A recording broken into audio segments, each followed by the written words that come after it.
I'm Jessie Heredia, and you're listening to Soul Care for the New Mom, a podcast designed with new moms in mind, where we talk about what it looks like to thrive in motherhood as the free, confident, joy-filled women God has called us to be. For today's episode, I had the joy of chatting with writer Jessica Smartt, whose new book, Let Them Be Kids, is releasing this week.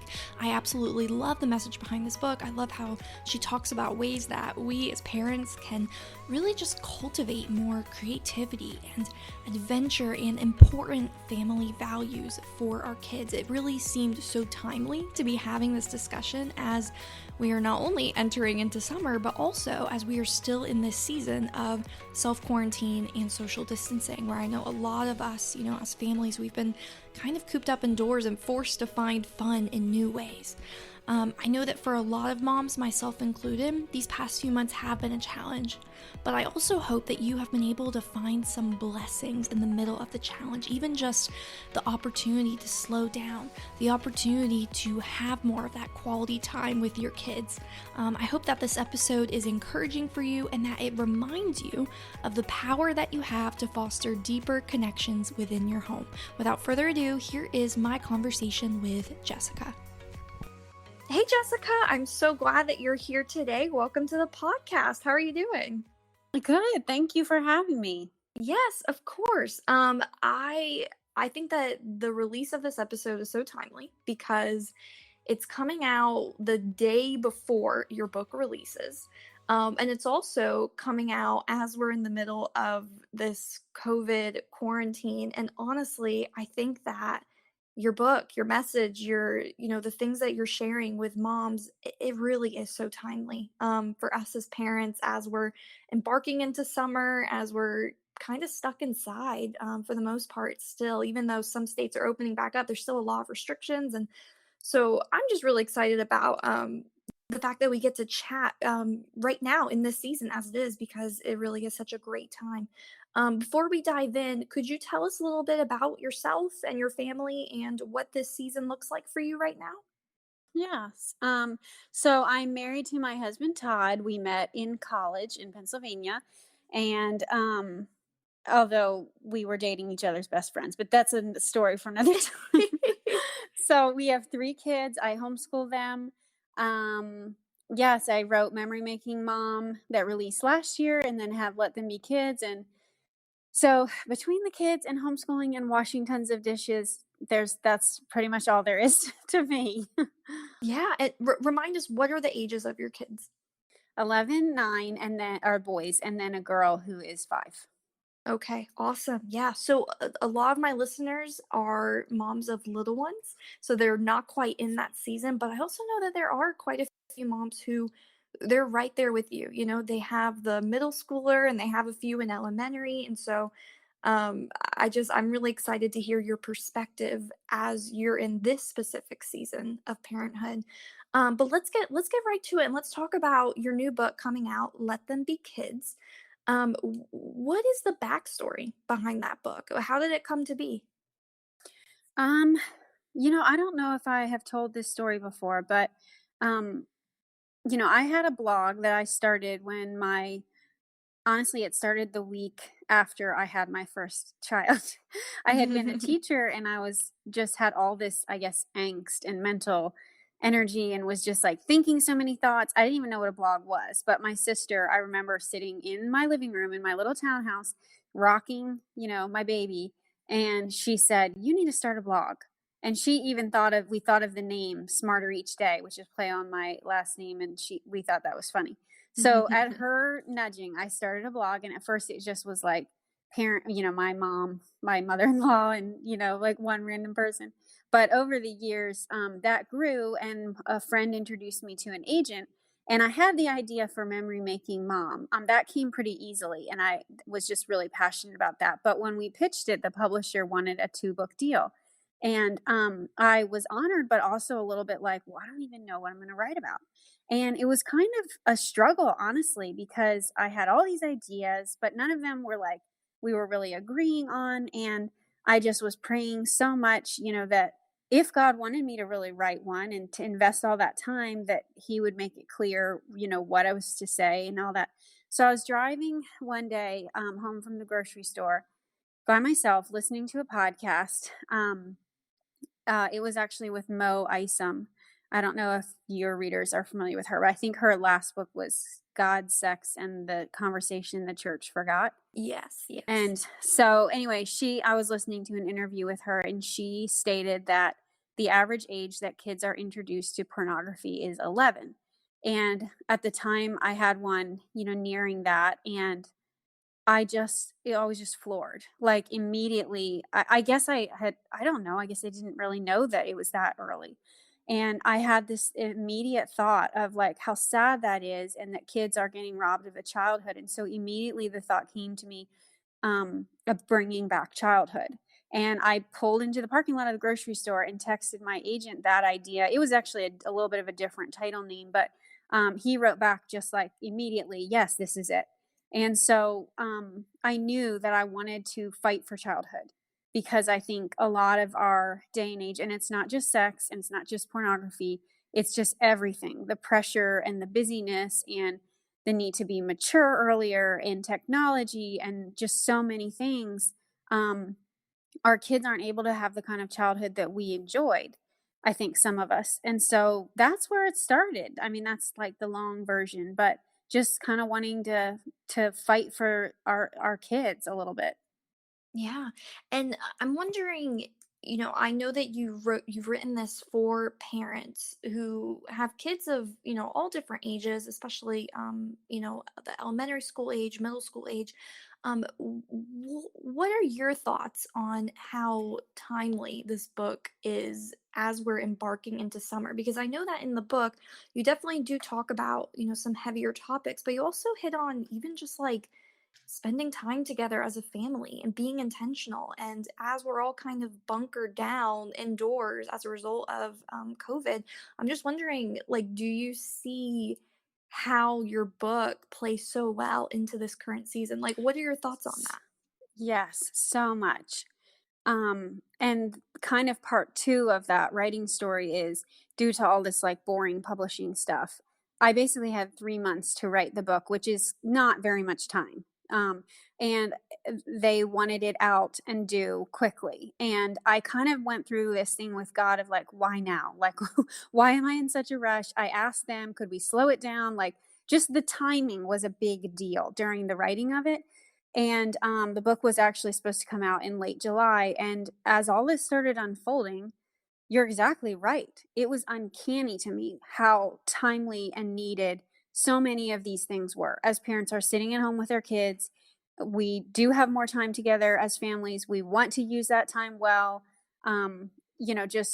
Boredom, which is a chapter in the book, like we're going to be bored. We have been bored for probably a couple months. So the neat thing is that the publisher actually bumped it up and said, we think this is so important right now that we are going to fast track it and get it out there in the summer.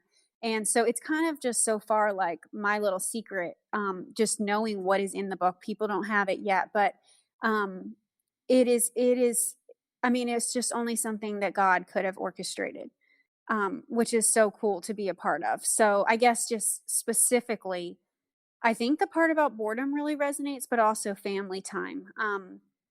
Because I think so much of, what we think of as summer, or what we have thought of as summer, is not going to look the same this year. Mm. Our vacations or our camps.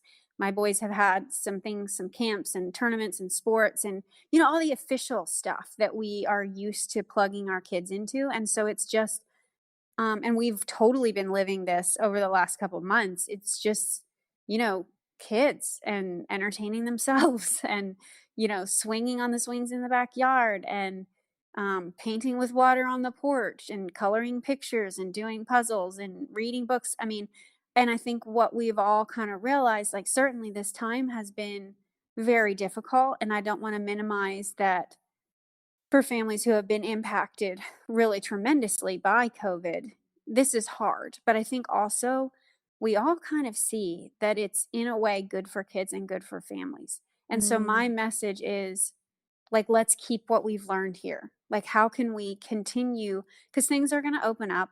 I think it's going to be later than we think.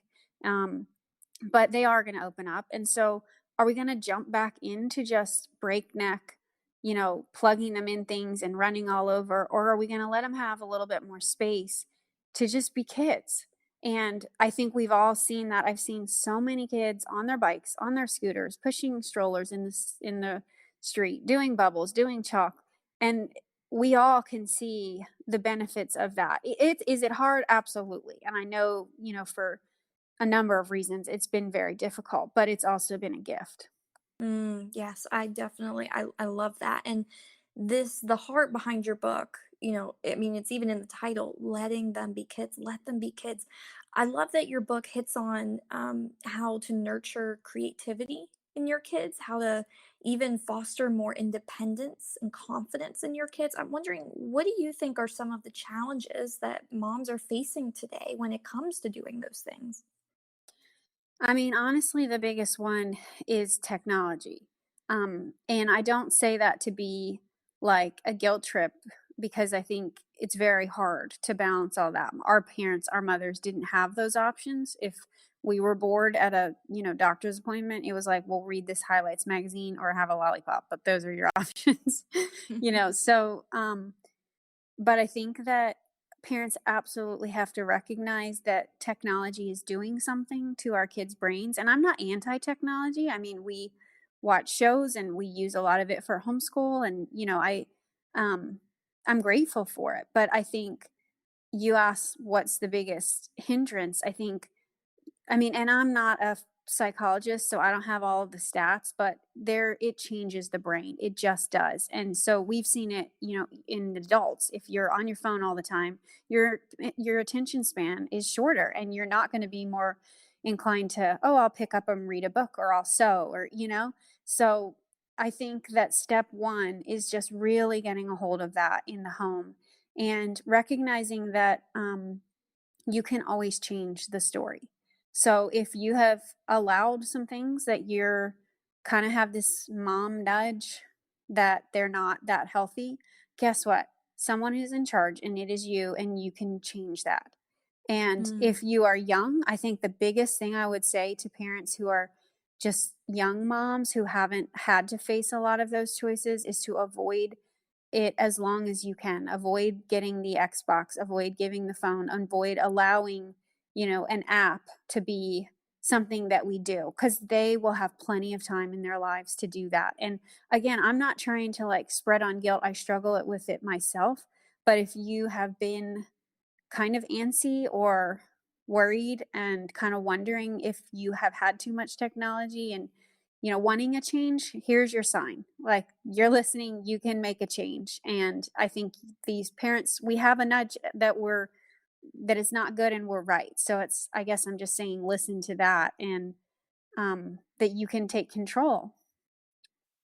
Thank you for touching on that. I do think the technology piece, I mean, it's big, it's prevalent. That's what our culture is today. What are some practical ways that you have changed the atmosphere of your home with the way that you handle technology? And what are some practical ways that our listeners today can maybe start to do the same? um I mean, we just don't let the kids be on devices, and I'm so glad. um I know of people who have had to kind of back the bus up with that, and that's possible. I'm really glad that we haven't introduced that because I think my kids are, they have other options. They do create and read, and I don't think they would if they had, all of this tech time nonstop. So I think honestly, like, one of the biggest steps is just to, like I said, hold off on it.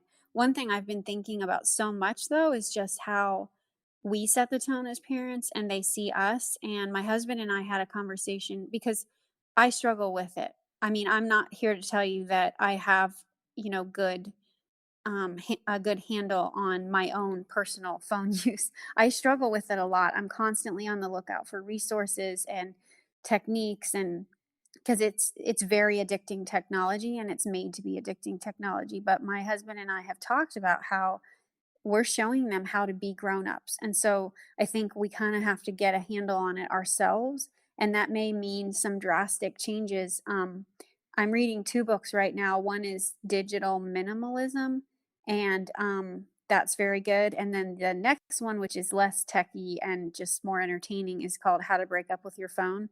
And I Mm. would totally recommend that. I really have enjoyed it. I'm savoring it. And I'm almost to the part where she's going to give some recommendations, I think, on like practical steps. So the parent piece is a big one. But yeah, does that answer your question? Yes, definitely. It definitely does. I saw that you posted recently on your social media a "Let Them Be Kids" manifesto, and I read through each of the points that you had on that. I loved it. But there was one that stood out to me that I especially appreciated, and it said, "We believe in adventure." And that the good life is more thrilling, more satisfying, and more side-splitting fun than cheap limitation imitations. I'm wondering, can you dive into what that one specifically means to you? Yeah, I love that one too. And I think what I'm getting at there is, and there was a part in digital minimalism that just touched on this. If you're on your phone so much, it's because you don't have enough hobbies. And I think Mm, what I'm trying to say is, let's show our kids the really good life, like what it is like to create things and make things and climb mountains and just laugh with your friends and win at games. And because I think we all know the really good stuff isn't what's in front of you on your phone, right? The good stuff is community and new going new places and challenges. And so I'm trying to hint at, not just so they're not lured by technology, but so much of the crap that kids are exposed to when they are older. I think some people just do it because they don't have another option. And I'll tell you a story. My brother in law, who is fairly adventurous, and he probably wouldn't care if I said rebellious, he said they always had Friday night pizza night at his house. And he said, I'm so glad we did that because it gave me a reason not to be partying because I had something better to do. And I knew there was going to be fun and I could bring my friends, and that pizza night saved me from a lot of bad news. mm, yeah, and I love that's a decision, this, weekly pizza night. Like that's an example of a decision that it's so simple, it's so intentional, but it also has a huge purpose and it has huge value.